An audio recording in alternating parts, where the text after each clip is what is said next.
New Zealand से हिसाब और सीरीज बराबर करने के इरादे से भारतीय क्रिकेट टीम रविवार को हैमिल्टन के सिडन पार्क में न्यूजीलैंड से दो दो हाथ करने को तैयार है। नमस्कार, आप देख रहे हैं न्यूज बाइस्कोप और मैं हूं राकेश रंजन। 3 मैचों की वनडे इंटरनेशनल क्रिकेट मैचों की जो ये सीरीज है वो खेली जा रही है न्यूजीलैंड में, और जिसके पहले मैच में न्यूजीलैंड ने भारत को 7 विकेट से शुक्रवार को पराजित किया। जो दूसरा मैच है वो रविवार को हैमिल्टन में खेला जा रहा है, सिडन पार्क में, और यहां भारतीय टीम चाहेगी कि हर हाल में वो सीरीज को बराबरी पर लेकर आए। लेकिन सवाल उठता है कि क्या यह काम इतना आसान है? जिन्होंने पहला वनडे इंटरनेशनल देखा है वो जानते हैं कि यह काम बहुत आसान नहीं है।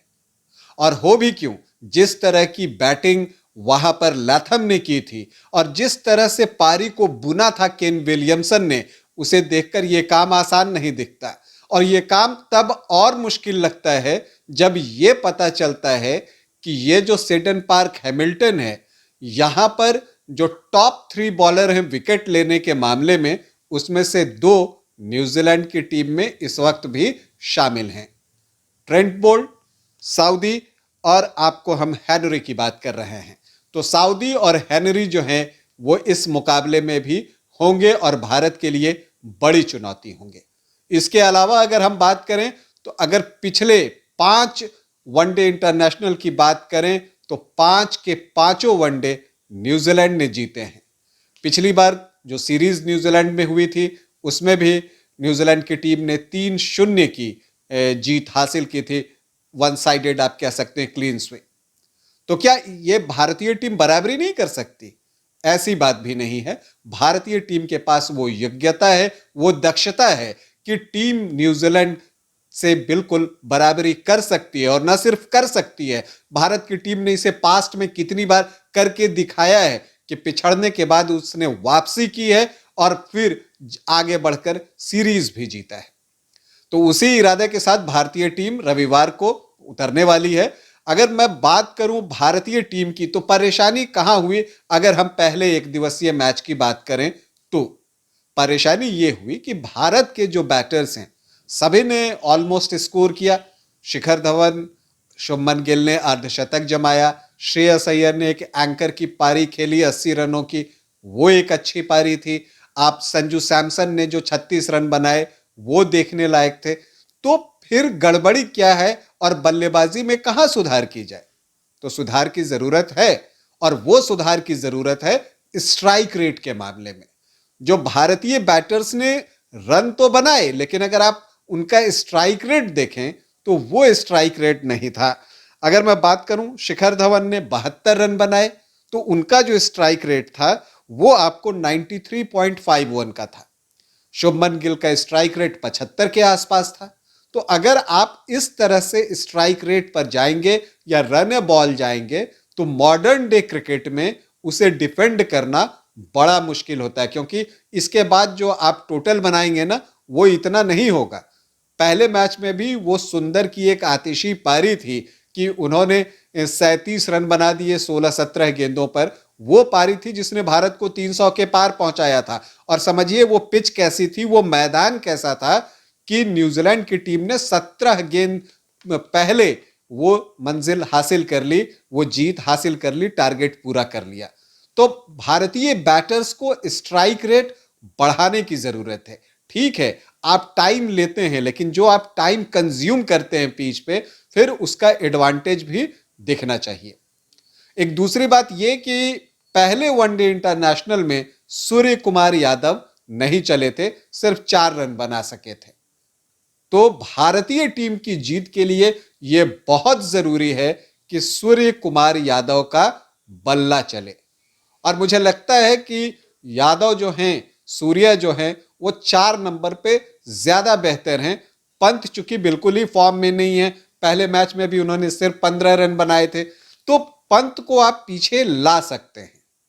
या क्या टीम इंडिया इतनी हिम्मत दिखा सकती है कि पंत की जगह संजू सैमसन से विकेट कीपिंग कराए और उसके बदले में एक ऑलराउंडर को टीम में लेकर आए?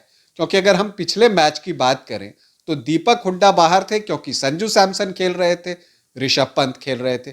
तो अगर इन दोनों को आप फिर खिलाते हैं तो फिर आप टीम में चेंज नहीं कर सकते।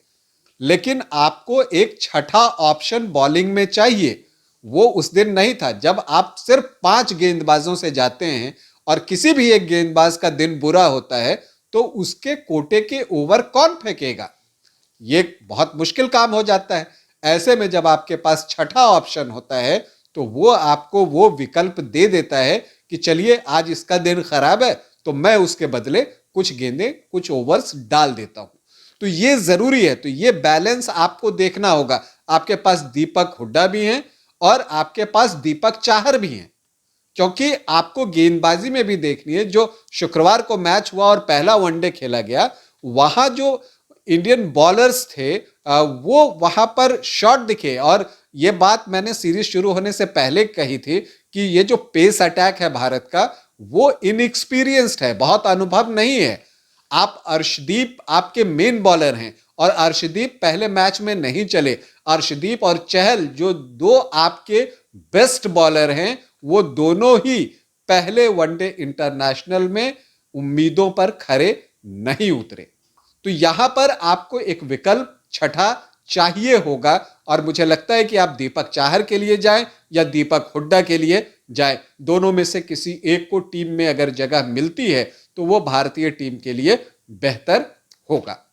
तो हम ये उम्मीद करते हैं। इसके अलावा फील्डिंग एक क्षेत्र हमेशा रहा है जहां पर आपको सुधार की जरूरत होती है। अगर आप कैचेस छोड़ते हैं तो वो बहुत मुश्किल होता है कि आप उससे कोप अप कर सकें। इसके अलावा साझेदारियां बनाइए। न्यूजीलैंड ने जो पहला वनडे इंटरनेशनल जीता, वो जीता उस साझेदारी की बदौलत जो विलियमसन और लैथम के बीच हुई।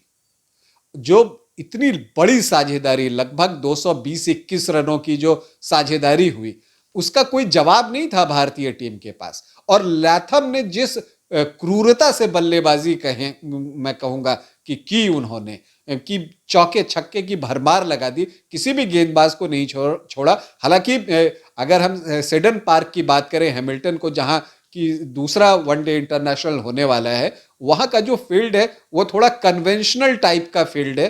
तो आप कह सकते हैं कि यहाँ फील्ड सेट करना जो है वो थोड़ा आसान है। हालांकि बहुत बड़ी बाउंड्रीज यहां पर भी नहीं है।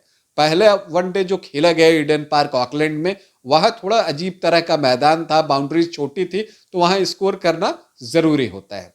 लेकिन हैमिल्टन इस मामले में बेहतर है। तो अब अगर हम बात करें, हाँ, और एक बात और बता दूं कि हैमिल्टन की जो पिच है ना, वो भी बैटिंग फ्रेंडली है, बैटिंग पैराडाइज आप कह सकते हैं। यहां पर भी गेंद जो है वो बल्ले पर आती है, एक अच्छा बाउंस मिलता है जहां बैटर जाकर स्ट्रोक लगा सकता है, थ्रू द लाइन खेल सकता है। तो ये यहां पर भी रन बने, हो सकता है रन बरस भी जाएं। तो ये आपको देखना होगा। हालांकि ये बड़ा कॉन्ट्राडिक्टरी है कि अगर हम पहली इनिंग के एवरेज स्कोर देखें तो हैमिल्टन में 248 ही है, जबकि वो बैटिंग पैराडाइज है। ये बिल्कुल ही विरोधाभासी बात है। लेकिन इसकी एक वजह है, और वजह यह है कि ये खुला मैदान है।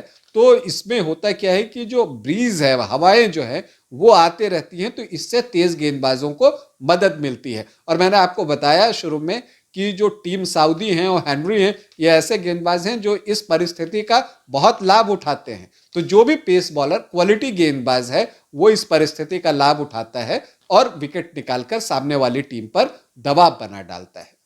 जहां तक टॉस की बात है तो ऐसा लगता है चूंकि बैटिंग फ्रेंडली पिच है और अगर विकेट उसी तरह दिन भर रहता है तो कोई भी टीम चेज करना पसंद करेगी, पीछा करना लक्ष्य का चाहेगी। तो ये एक बात हो सकती है। लेकिन कुल मिलाकर अगर हम भारतीय टीम की बात करें, शिखर धवन की कप्तानी वाली इस टीम की बात करें, तो इस टीम को कुछ मोर्चों पर काम करना ही होगा। एक तो बैटर्स को स्ट्राइक रेट ठीक करना है, बॉलर्स को सही लाइन और लेंथ पर गेंदबाजी करनी है। अगर आप पहले वनडे में देखें, शार्दुल ने शुरुआत में शानदार गेंदबाजी की थी, लेकिन लास्ट में आके अगर आप कहते हैं, जब वो अपने डेथ ओवर्स में जब आप एंटर करते हैं, वहां पर जो वो एक्सपीरियंस नहीं है, वो भारतीय टीम के लिए बहुत नुकसानदेह साबित हो रहा है। तो ऐसे में चहल को सामने आना होगा, उन्हें विकेट निकालने होंगे, सुंदर को विकेट निकालने होंगे, अर्शदीप का लय में वापस लौटना बहुत जरूरी है। तो ये सारी चीजें भारतीय टीम को ध्यान में रखनी है और उसके अनुसार जो है अपना प्रदर्शन करना है। हम उम्मीद करते हैं कि भारतीय टीम रविवार को शानदार प्रदर्शन करेगी और सीरीज को स्क्वायर करेगी, मतलब बराबरी पर लेकर आएगी। टीम इंडिया को हमारी शुभकामनाएं। अभी के लिए इतना ही, इजाजत दें, नमस्कार।